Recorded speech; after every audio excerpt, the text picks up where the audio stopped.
குறிப்பாக பிரதமர் எப்படி கலந்து கொள்கிறாரோ அதே போல இளைஞராக இருக்கின்ற முதலமைச்சர் அவர்களும் இதை பிரதமர் அடுத்த ஆண்டெல்லாம் பிரதமர் எப்படி ஒரு பிரம்மாண்டமான விழாவை நடத்தி அதில் அவர் விழிப்புணர்வை ஏற்படுத்துகிறாரோ அதே போல ஏற்படுத்த வேண்டும், பங்கு கொள்ள வேண்டும் என்பதும் எனது ஒரு கோரிக்கையாக வைக்கலாம். அது மட்டும் அனைத்து துறையினரும் பழக வேண்டும், குறிப்பாக அரசியல்வாதிகளுக்கு மிக அதிகமாக தேவை.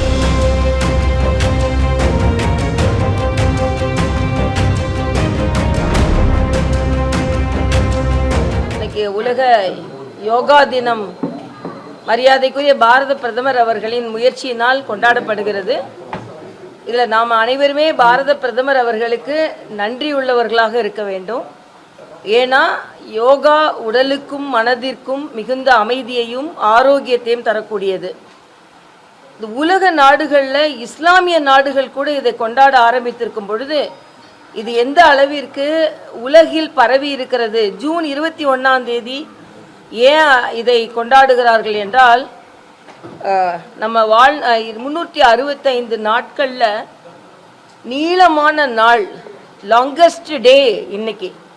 அதே மாதிரி டிசம்பர் 21 நம்ம தியான தினமாக கொண்டாடுகிறோம். அதுவும் மரியாதைக்குரிய பாரத பிரதமர் அவர்களின் அந்த முயற்சியினால்தான்.